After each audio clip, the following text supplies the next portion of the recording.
વડોદરા મહાનગરપાલિકાની આજે મળેલી સામાન્ય સભામાં ઇલેક્શન વોર્ડ નંબર 13ના કોંગ્રેસ પક્ષના કોર્પોરેટર બારૂદ સુર્વે તેમના વિસ્તારમાં કાશી વિશ્વનાથ તળાવમાં ગટરના પાણી મુદ્દે રજૂઆત કરી હતી। તેમણે જણાવ્યું હતું કે જો ચોમાસામાં આ પાણીનો નિકાલ નહીં થાય તો પછી લોકોના ઘરોમાં પાણી ભરાઈ જશે અને લોકોને લાખો રૂપિયાનું નુકસાન વેઠવાનો વારો આવશે। આ સાથે તેમણે કાશી વિશ્વનાથ અને લાલબાગ તળાવના પાણીના નિકાલ માટે પણ વિવાદિત વિચારધાર હોદ્દેદાર દ્વારા યોગ્ય કામગીરી ન કરવામાં આવતા હોવાના ગંભીર આક્ષેપો કર્યા હતા અને તે મામલે તપાસની પણ માંગણી કરી હતી। આ સાથે શિયાબાગ અર્બન હેલ્થ સેન્ટર પણ યોગ્ય સ્થળે વહેલા શરૂ કરવાની સાથે ડ્રેનેજની સફાઈ મુદ્દે પણ તંત્રનું ધ્યાન દોર્યું હતું।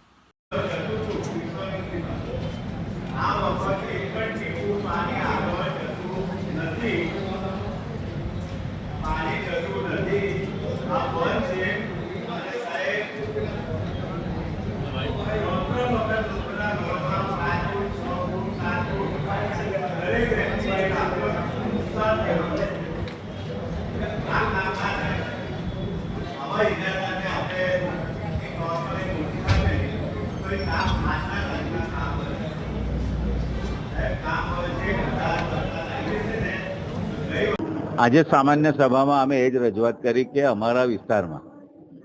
જ્યારે વડોદરા શહેરમાં પ્રતાપ સરોવર હોય, આજવા સરોવર હોય, વિશ્વામિત્રી હોય, વડોદરા શહેરના તમામ વરસાદી ગટરોની કામગીરી ફૂલ જોરથી કરતા હોય ત્યારે અમારા વિસ્તારમાં જે કાશી વિશ્વનાથ તળાવ હોય, લાલબાગ તળાવ હોય, છલોછલ ગટરના ગંદા પાણીથી બારોમાસ ભરેલો હોય એની કોઈ કામગીરી કરવામાં નથી આવતી ને જે કામ અમે લાલબાગ વારંવાર રજૂઆત કર્યા પછી લાલબાગથી વિશ્વામિત્રી નદી સુધી 1200ના મોટા ભૂંગળા નાખીને પાણીનું નિકાલ થાય એના લીધે કામ મંજૂર કરવામાં આવ્યું।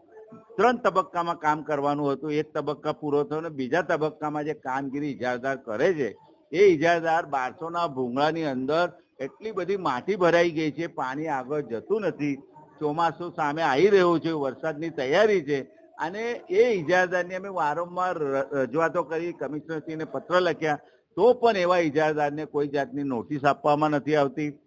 ગઈ વખત તો રાજમહલ કમ્પાઉન્ડમાંથી જે વરસાદી કાચનું પાણીનું વિશ્વામિત્રીમાં નિકાલ થતો હતો પણ આજે આગળ પાણી જતું નથી ને પાણી જતું હતું તો પણ 3 વખત અમારા વિસ્તારમાં લોકોના ઘરોમાં નવાપુરા 56 ક્વાર્ટર હોય,